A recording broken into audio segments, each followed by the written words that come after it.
Alright guys, it is 5 in the morning. I have no idea how time has just slipped through my fucking fingers like it always does. It's so odd to me. Like I had zero responsibility tonight. I had nothing. Like usually I'm tied down by a bunch of shit that I'm working on tonight. I wanted to catch up on like a few things. Like my dad just came out with a book. It's called 77 Ways to Perfect Your Communication. And, he's in his late 70s, put out a book. Very proud of my dad for doing that. And, anytime I write anything, it doesn't matter if it's like tranny erotica. I'm all twacked out. I'm like, fuck. I wonder what happened if they had dicks. And then I start writing it, and then, I come off the meth, and I'm like, oh, my God. How embarrassing. And I just never talk about it again, except for on these 5 a.m. confessionals to you guys. But my dad reads anything I write. He's quick too. I finish a screenplay, finishes in like an hour. He's like, this fucking sucks. I'm like, well, at least you read it. So when he gives me something to read, I feel, a moral obligation to do the same. Just to be a good guy about it, So I did that. I was reading his book. And then I had a friend have a suicide attempt, which was like, a lot of people just do that for attention, myself included. Yeah, I'm like chewing gum. I'm like, yeah, man. Totally suicidal right now. No, I'm going to do it. I'm like, blow a bubble. And they're like, what was that? I'm like, what, the gun? I'm considering it, bro. I swear to God. And so I tend not to take this shit seriously, but I have a friend, and he's been with his wife 11 years, I think, some shit like that, and he walked in on her fucking another guy that we know. The funny thing is about this situation is the guy that was fucking her has a micro penis that stinks. I've heard it from everybody. I mean, I don't know. I don't fuck with other dudes' dicks that much. Except in prison. Like I've said before, it's like bird watching in there. You know where everybody stands in prison. There's always like some old man, some lifer. You're like, damn, you see old man Larry? Dude's hung like a fucking hog, homeboy, but in the free world, it's abnormal to know about other people's dicks. This particular guy, though, I just know a lot of women that have slept with him, and they're like, dude, it's a micro penis. I'm like, what do you mean? I have a micro penis. They're like, no.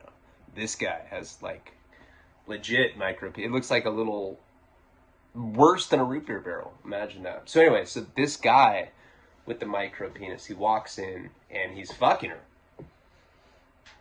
The micro penis guy is fucking his chick for like 11 years. And he's like, oh, I'm gonna kill myself. I'm like, dude, over a girl. I tried once over a girl. My ex-wife, yeah, I thought you drug addict. That bitch. Whatever. Don't care if it's not politically correct. She's a fucking whore. Left my heart in Denver. No, fuck her. No, she's dead to me figuratively. But the thing is I don't wish ill on her. And I've said it a million times. I was a step-kid father to her child for the year that we were in a tumultuous marriage.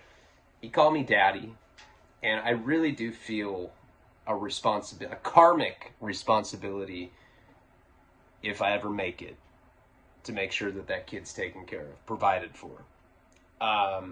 So I don't wish ill on his mother, even though she's a dumb Tylenol 3 hooker slut. I still hope that for her child's sake, she does okay. I'm really tired, but I just can't not put out a video. Jeez, it's just getting ridiculous, isn't it? I got the computer up, so I'll do the list thing, and then I'll just start flooding shit from my hard drive like I did last month. No, I'll do, a handful of things.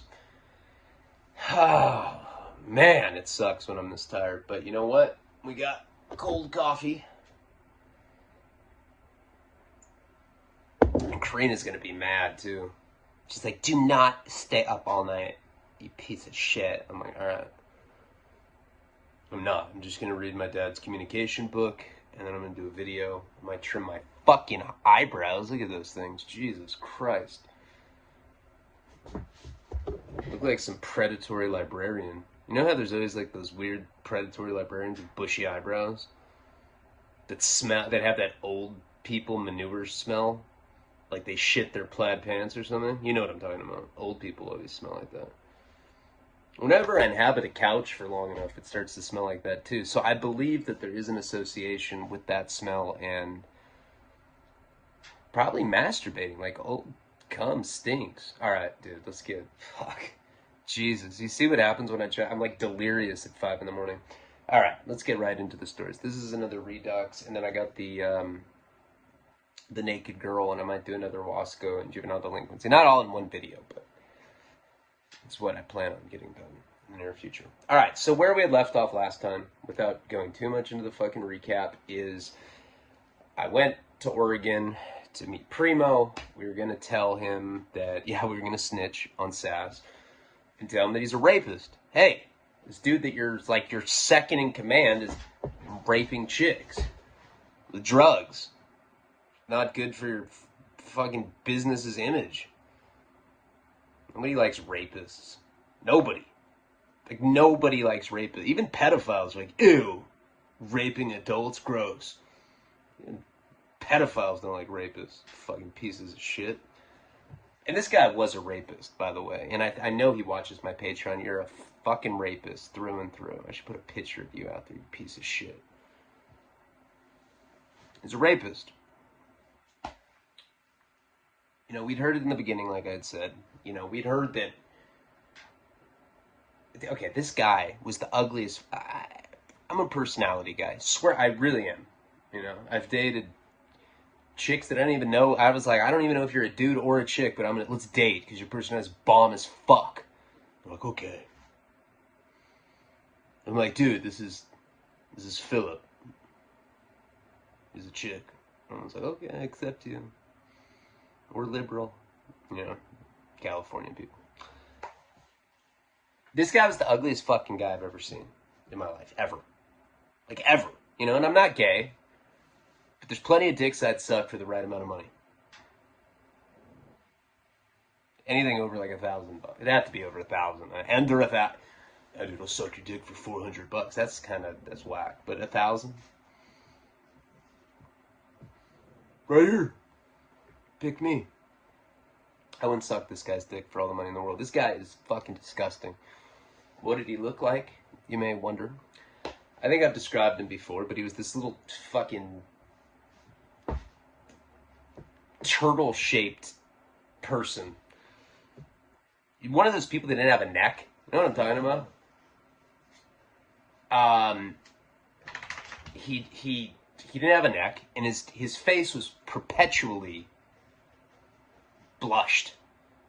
He looked like Santa, like a caricature of Santa.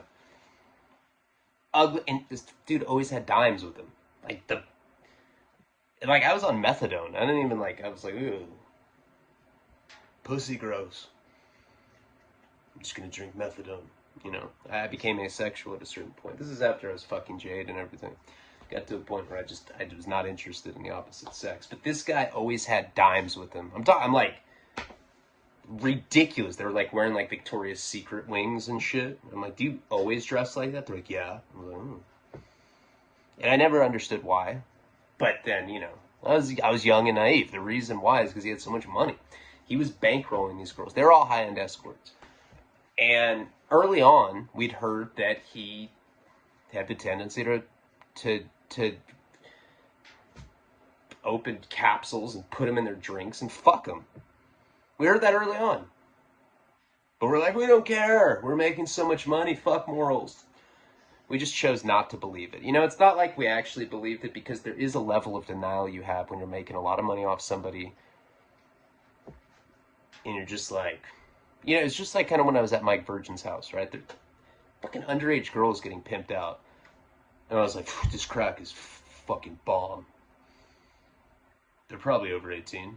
Megan's like, hey now, let's keep smoking. I'm like, all right. It's kind of like that.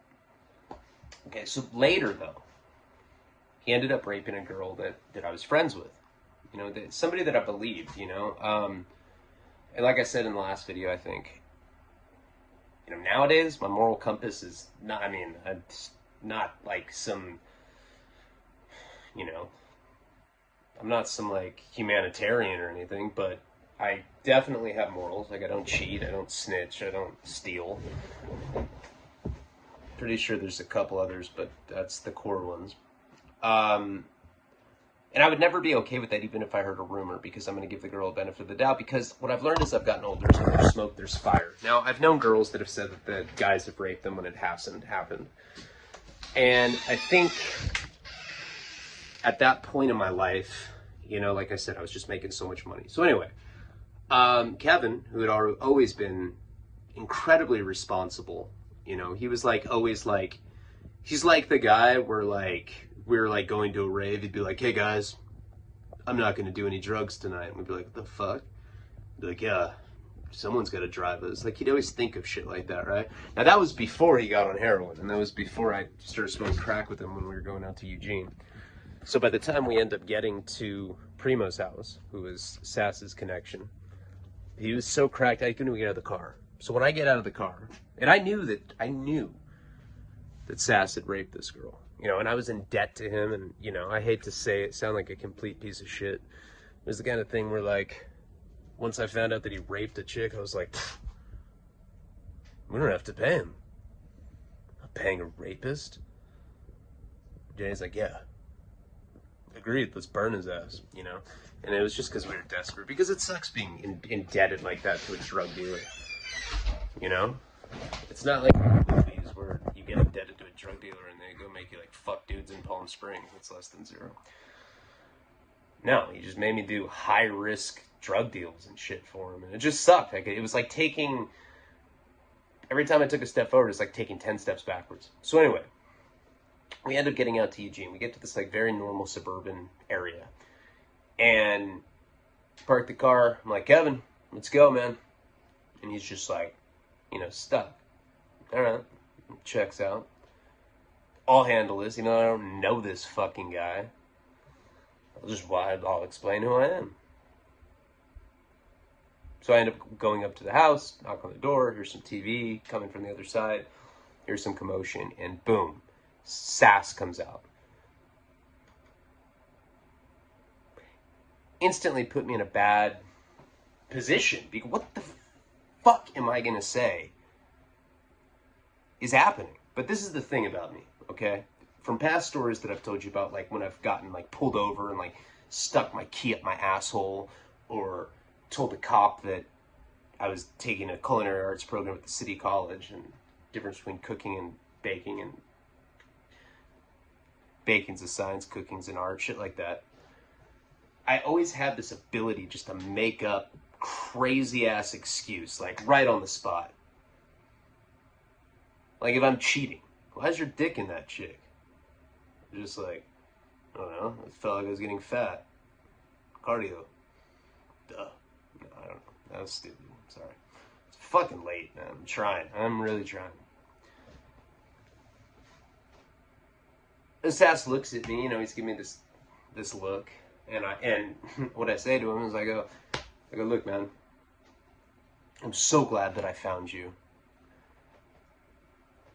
I'm out here with Kevin. Of course, I just like rat him out right away. I'm out here with Kevin. Sassy's on crack. I'm on so much crack telling him this, and it's like obvious because I'm like biting my face off. I'm like, dude, he's on crack. He's not saying anything. You know, it's like one of those things where like you're trying to tell somebody something and they're not buying it, and you can like see them thinking that they don't believe you. That kind of shit. I was like, Sass, he's in a bad spot, man. And he just goes, why are you here? Tell me that, Ryan. Why are you here? Right now. And I swear he was like uglified as I was talking to him. I felt like I was on acid or something. I'd probably been, you know, so much crack. It was like, he just looked so much uglier than normal. He looked like a fossil. It's like, I said, well, we were in Oregon. What were you doing in Oregon? We were buying drugs. What kind of drugs? Crack. Right away, the story didn't make sense.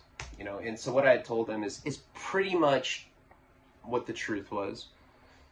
That we were on a run down in Portland, and we were picking something up, bringing it back. I didn't tell him what. And then, you know, Kevin was on crack, so we just decided to keep buying crack, and we met up with our friend April, which Sass knew. And I said, and now he wanted to call the cops and tell them that he thought he was having a crack overdose. And Sass didn't believe that shit, you know? And he's like, okay, but why are you here? And I'm like, well, you know, after he decided to call the cops, I knew that I had to take him somewhere. And he said that he only had one friend in the area, and it was Primo. I don't know that that's your boss. I mean, he's just telling me this shit in the car. We're not here to do anything else. You know, and I'm explaining this like I'm saying it to him normal, but really I'm cracked out of my mind. Like, oh yeah. I'm probably talking in like some like foreign accent. Like, oh, we were smoking rocks. Yeah. Because he gave me that look like, dude, you're a fucking crackhead. And he's like, so you're going to come to my employer's house and bring Kevin when he's in this kind of condition? I'm like, dude, why don't you come to the car so that you can see how bad he is? I think that right now just us talking about it is not going to do anything. However I was saying it. You could tell he didn't believe me. So he ends up walking him into the car. And by this point, Kevin is so spooked. He literally looks like an owl like on a tree branch. He's just like he's completely in like a crack paralysis. He can't even like talk to Sass. And I'm like, yo, Kevin, roll the window down. And he's just like looking, and I'm sure seeing Sass freaked him out. I mean, you got to remember, when I went up to the doorway like that, I was shocked to see Sass, but I was so cracked out myself that I really couldn't say anything to him. What was I going to say to him? What could I say to him that wasn't going to piss him off? Best thing that I could think of was that, like, Kevin was having, like, some insane crack episode.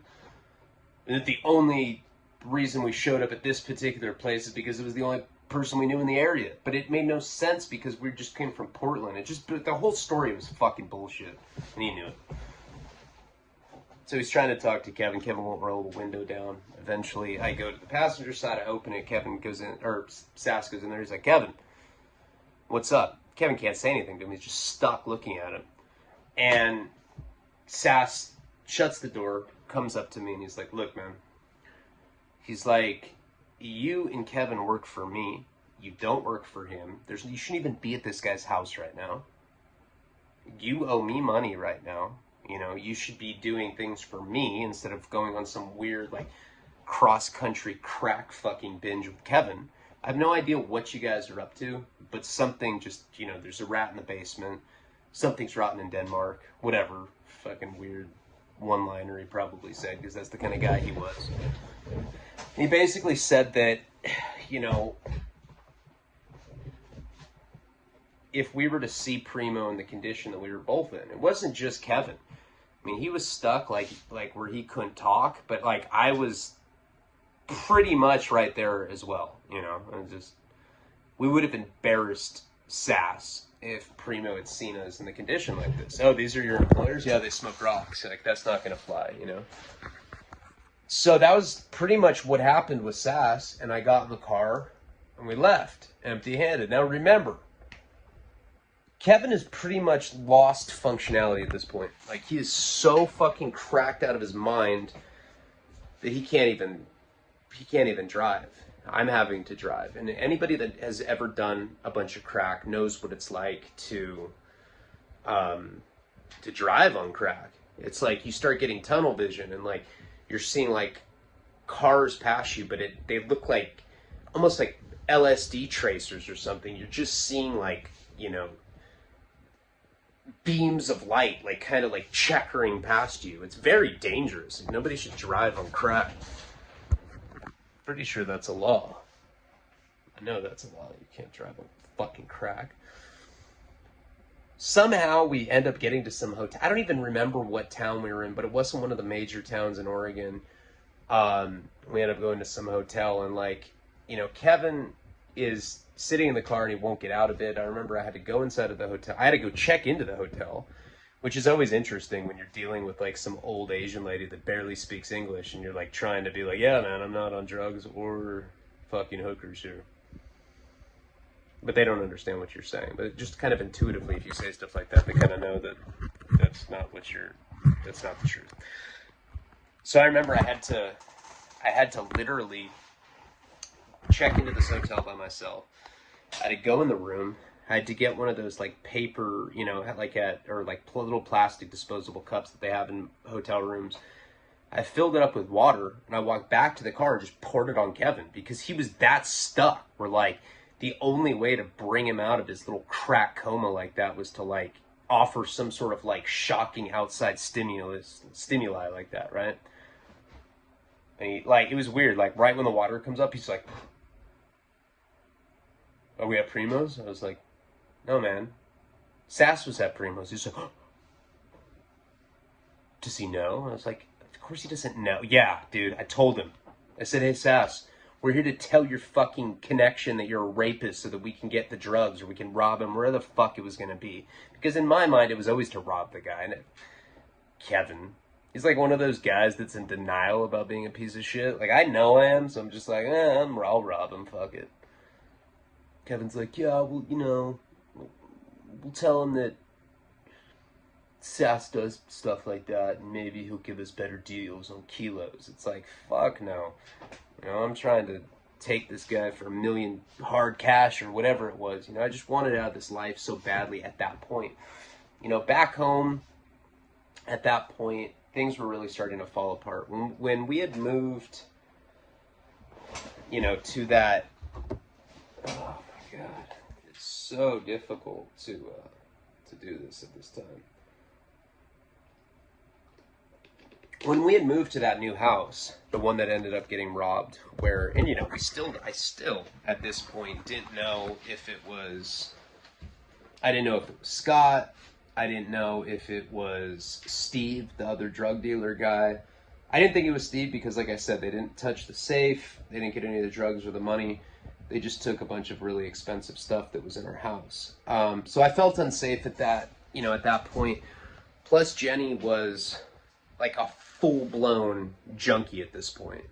And, if you remember me talking about it, Jenny was, I'm sorry, I can't get cut. It's so hot in here right now.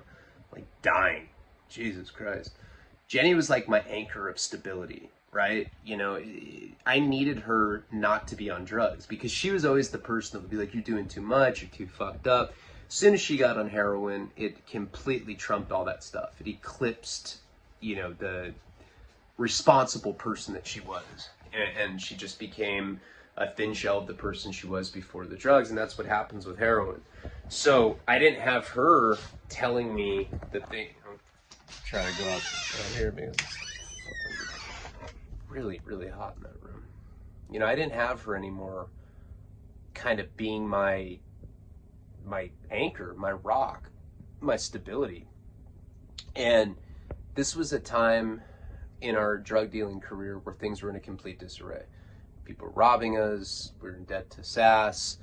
I'm having to deal with Kevin, who's in the midst of like a straight up crack episode. I don't even think there's any other way to say it besides he was having like a full blown episode. He wouldn't even talk until I poured water on him. Once I poured water on him, he's like, "Oh my God, what? Sass was there? It's crazy.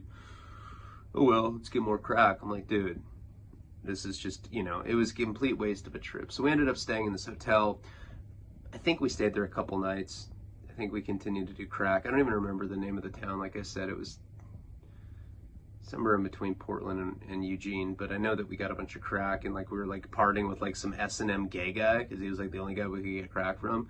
And he was just like in our hotel room, like in full-blown leather shit. And like Kevin's like, "So where are you from?" And I'm just like, oh my God, dude, this is fucking, I want to get out of here. So we end up going back to Santa Barbara because that's where we were both living at that time. Now, Kevin, when I first met him, like we talked about before, I met him because he was dating a girl named Erica, and they were like pretty big time coke dealers in Isla Vista, which is the college town in Santa Barbara. When I met them, they were very much like in that carefree college attitude. Like, "Yeah, we sell kilos of coke, but it's cool. Like, if we get caught, we won't be in that much trouble. It's like, you're probably going to go to the feds for fucking 5 or 10 years, but that's cool." But they didn't, you know, people don't look at consequences like that as something that's actually realistic or plausible. You know, you have that invincibility thing, you have the naivety when you're in college or when you're that age where, whoa, that can happen to me. And then your friend gets caught with a kilo and you never see him again. And then the next time you see him, he has like a beard. I'm like, what's up, man? I'm a sex offender now. What's up? I'm like, well, jeez. Got really went down the wrong path eventually. What had happened with Kevin and Erica is they started getting into heroin. Like I said in the last video, I went into, I think, great detail about how I had essentially polluted that scene. And even, you know, they ended up breaking up. Remember, he fucked Happy's girlfriend. Erica cheated on him. Everybody was cheating on each other. It was like being on like some really shitty reality TV show. I was cheating. Jenny was cheating. Everybody was cheating. Everybody had STDs. Nobody gave a fuck. A few of us had color tattoos. I was like, hey, I got color work. They're like, hey, man. That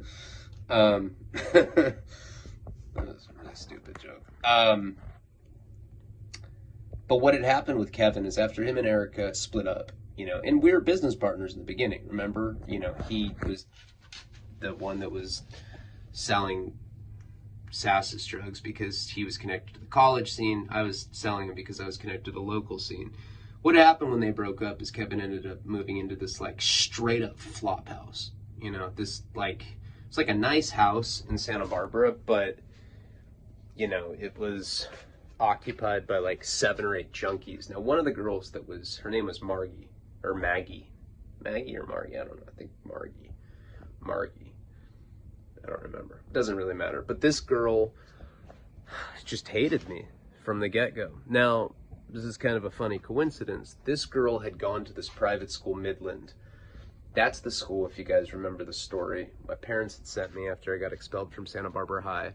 That was like the progressive hippie school that was up across the street from Michael Jackson's house.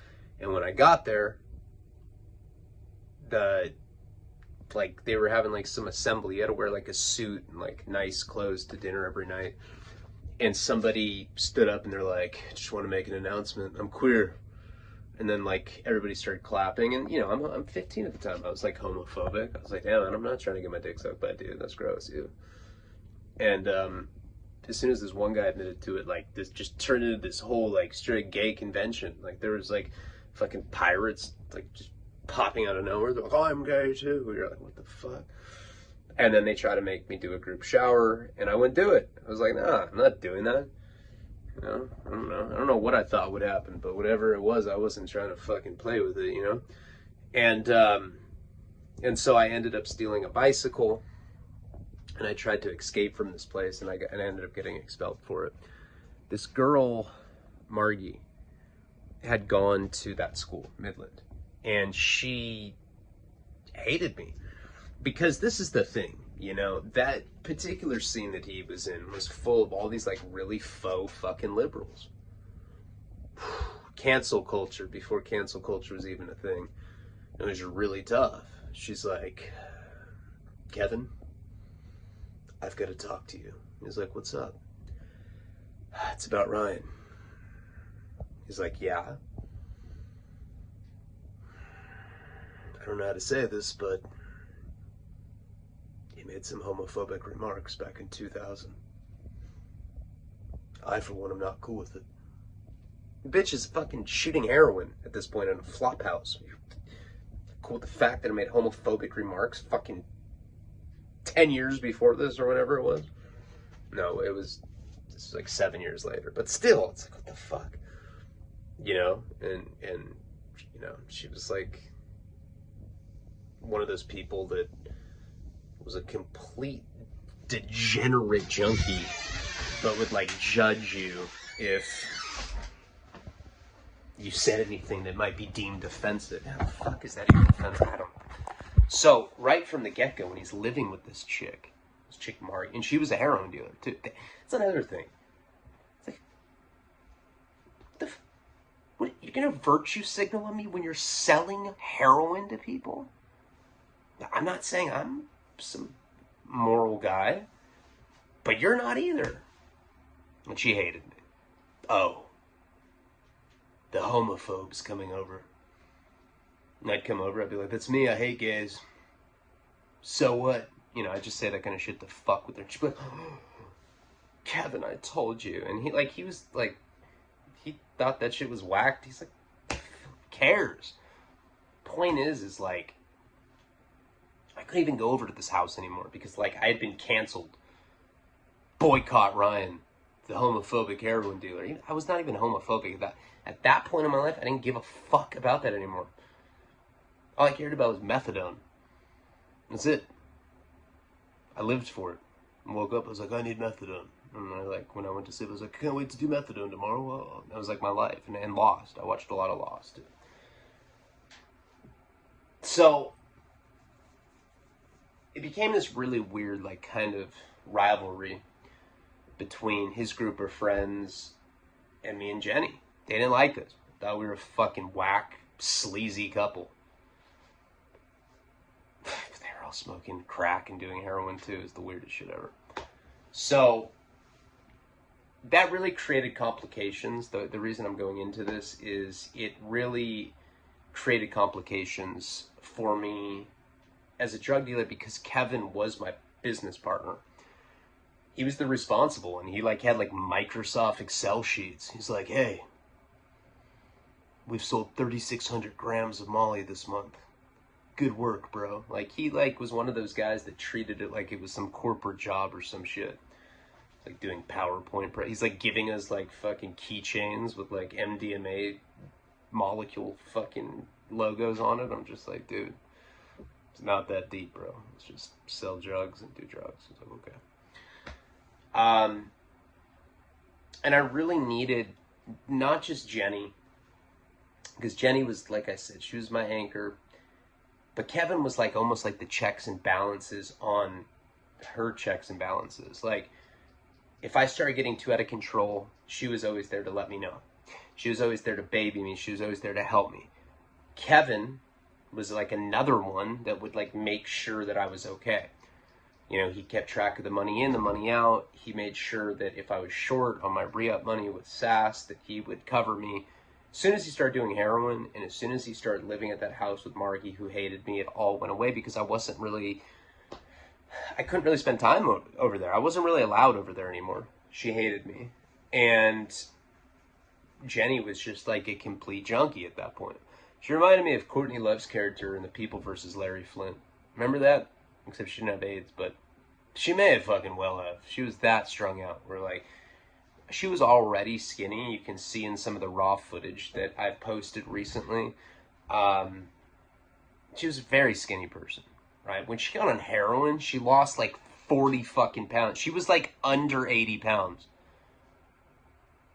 You know? We'd go out places and people would be like, hey, how's your T-cell count? She'd be like, what does that mean? I'm like, I don't know. I think that's AIDS humor or something. She's like, oh, do I look like I have AIDS? You do. I still love you.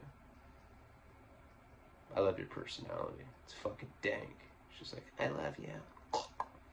So, I end up getting back from this road trip in Oregon, and I couldn't, my whole business,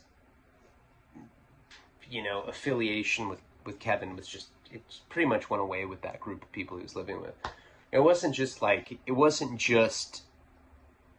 Margie, it was her boyfriend, who was he was 23, he had a gray beard down to his fucking waist, ZZ Top or something. I was like, what the fuck, dude? How old are you? He's like, 23. I'm like, Jesus, you even talk like you're in your 60s or something. So we end up getting home after this trip. Jenny was home. And we had gotten in a fight right before that over the crack, which I swore up and down that I wasn't smoking. Well, I wasn't really staying in touch with her while we were on the road or whatever. And I get home, fucking door's locked, and I didn't have a key to get in. I'm knocking on the door. I see her car. I bought her an Eclipse at that point. At that period, we had so much money. It was absurd how much shit we had. Like 3 cars at that point, maybe 4 even. Motorcycles, quads. Some of that shit got taken when the robbery went down at my house. But I didn't have the keys, so I saw her Eclipse parked out front. Lights were on. I'm like, what the fuck? Knocking on the door. It's locked. Kevin ends up leaving. So I'm just locked out of my house. Did I have a cell phone? I don't even remember. Whatever the case was, I couldn't get a hold of her, and I was locked out of the house. And I didn't want to break down the door because, well, mostly because we were living in a duplex in like a really nice area, and it would just look weird if some little acne, fucking riddled, skinny well, no, I was fat at that point. I was some fat acne guy with like cut off sleeves. Like I thought, you know those guys that think they look buff but they're just chubby? That was me. I was like, what up? You know, it was that guy. Should have had hoop earrings. Worn like Just Do It. Fucking sleeveless shirts. It would just look weird if this like fat methadone freak was fucking kicking the door down. But I did it because I thought that it's like, well, she locked the door and I'm gonna sit out here all night. Well, I kicked the door down and I see her laying. We had these, it was the carpet floor, and I see her laying in the middle of it. She's completely blue, lips purple. You know, at that point in my life, I'd been around a lot of overdoses.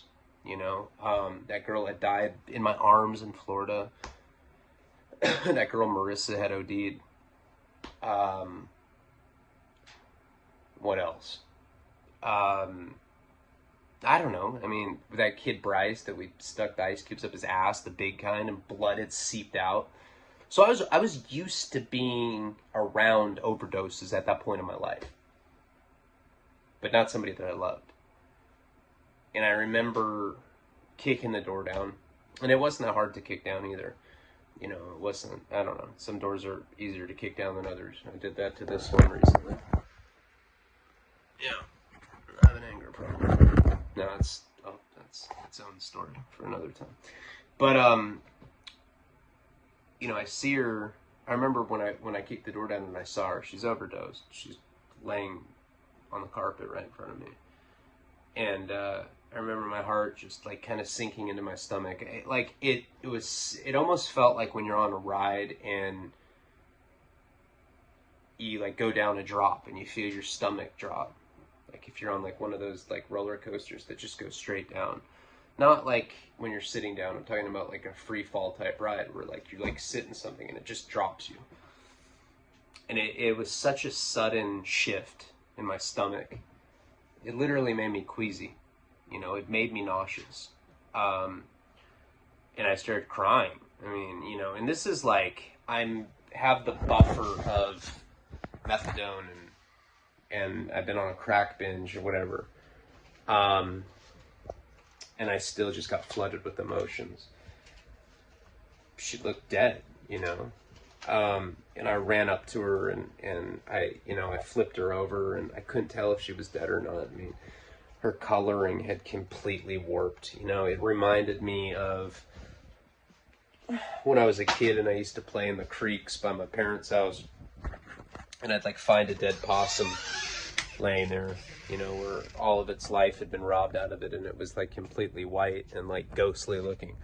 That's what she looked like. And I was like trying to listen to her breathing and I could hear it, you know, and I was crying. I was in shock and I ended up dragging her into the shower, ice cubes up her ass, all the shit that I normally do to bring somebody out. And actually what ended up happening with her is I had a little bit of speed in our bedroom. Wasn't like either of us did speed, but I think, you know, it's kind of thing. I don't know. We sold a shitload of drugs. At some point, somebody had given us some pink champagne crystal meth. And they're like, this shit's cool. It's really good, man. People keep overdosing on it and dying, which it's like, how the fuck do you overdose off speed? It means they probably cooked it incorrectly or something. But I had some laying around, and I remember I cooked up or cooked up. I made up the shot, and I hit her with it, and that's what ultimately had brought her back. This crystal meth that I had had. And when she came back, she was shaking. She was like, obviously the meth I had mainlined it for her. I hit her right in her jugular. And, I'd done that with Coke with Bryce as well. This is the first time I'd done it with crystal meth. And it brought her out of it. It shocked the system. That's what you want to do on a home overdose. People will be like, no, call 911. Don't take it into your own hands. And nowadays we have, Narcan and everything. But, I had no idea how long she had been out. I just knew she was by herself. And she was overdosed. And thankfully I had the crystal meth. Now the thing with Jenny, I don't know if I've ever talked about this before, but when she was in college, I don't know if when she was that age, early 20s, she had gone to Isla Vista, a college town. She was partying one night. Somebody had roofied her and gave her a date rape drug while she was out partying. Somebody gave her a line of crystal meth, and she had a stroke. She had a legit stroke where half of her body went numb, and it made her epileptic for life. So she was like, I always say the word wrong, vehemently against crystal meth. And remember, like the pocket butthole and everything, she was just not into me doing crystal meth at all, or it even being in our house. We just happened to have some. Forget who had given it to us, but like I said, it was some pink champagne. And that time that she had the stroke, it made her epileptic. So she was, prone to having seizures. She had seizures all the time. That's why she smoked weed. That's why I ended up putting a gun in Jeff's mouth at one point, because she had legitimate epilepsy. Shout out to you, Sam, for your epileptic battles. I definitely fucking feel for you on that. And, I remember like the first time that I'd ever seen her have a seizure. It was probably like 6 a.m. one morning. And we've been doing blow all night. And I remember she's like, there's a spider on the wall. And she kind of like looked over and she just started like shaking. And I started laughing because it just looked so ridiculous. I didn't realize she was having a seizure. I would have never laughed if I thought that's what it was. Really, I thought she was like doing the robot or something. It just looked really crazy to me. And when I realized that she was having a seizure, I just broke down and I started crying. I mean, I remember calling my dad at like 6 a.m. and I was like bawling, crying. And I was like, Dad, Jenny had a seizure. He's like, why the fuck are you calling me? Call 911. So I ended up calling 911. We had like guns in the house and drugs and shit. But when Jenny came out of the seizure, when she came out of the overdose on this, she was mad at me. She instantly knew that she was on crystal meth. And she was just like, why am I on speed? She knew it right away. Like the overdose she wasn't even thinking about that. She could just feel the effects of the meth that I had shot her up with. And she was freaking the fuck out about it. So, finally she calms down, and she was still mad at me for the crack thing. She starts talking to me about it, and she told me that she's like, what time is it? And I was telling her that, I think it was like 10:30 at night at this point. And whatever the time was, I can't remember the exact time, but she had told me the story that she had literally just shot up. She knew what time she had shot up, and it was like maybe 15 minutes before I got there. Literally, if I had not broken that door down, she would have died that night. Literally. And if we didn't have crystal meth there, she probably would have died as well. It was just very synchronistic and serendipitous how that all went down. It was nuts. It was really, really scary, to see a loved one, somebody that you like, I really loved her, she was my best friend at that time. And it was just really, really sad to see that. So, I don't know how much long after that, but Sass was suspicious now because obviously he knew that we weren't just in Eugene. My story made no sense. It's like, yeah, we're picking up drugs and then we got on crack and then I don't know. He's in bad shape, brother. He didn't believe that shit. So we kind of kept moving on. I guess that was like the beginning of the end with him. That's when things started getting like rocky between us. This is before he ended up jacking me for 70 grand. But around that time, We drove down to LA to pick up heroin, you know. Don't remember how much, don't even remember the exact circumstances, but I know that we were in LA, and I know that Jenny was driving my Chevy Tahoe. So I had this souped up Tahoe. I think you've seen pictures of it. Definitely the nicest car I'd owned at that point. And, you know, it was on 24s, it was tinted, it had dual DVD, all that. And Jenny was driving back. This is right around the same period, right after she'd overdosed. She wasn't paying attention, and she hit the median. Probably had, I don't remember the exact amount, probably a pound of heroin in the car. She was just driving, and she happened to swerve. She didn't have a seizure or anything. She just swerved kind of like for no reason, and she hit a median with my car, you know, with this Tahoe that I had on 24s. Barely touched it. She just happened to kind of like swerve and hit the median, and it instantly totaled the car. I don't really know how to describe it. We didn't get in that bad of an accident, but she totaled the car. The car just would not start anymore. It was like, fuck, we didn't even get in that bad of an accident. We had this heroin in the car in the same place that we normally had it, in the drink holder, like right underneath the drink holder. And, you know, we were like, this is like on the 101 freeway going from LA back to Santa Barbara. And, you know, it was kind of thing where I called my dad. I was like screaming. I was upset that my car got totaled, and we were tripping out because we were trying to get a taxi or a tow truck or get out of there before a cop had stopped because we had all that heroin in the car. And I think my dad had called the tow truck through AAA or something like that. And we're hoping that he got there before the cops did. And of course, the cops showed up, and that led to this whole thing. It's fucking 5:35 something in the morning. I'm losing steam, guys, but I wanted to get something up to you guys. Happy Thanksgiving to all of you. I'll be posting stuff tomorrow. Palabra.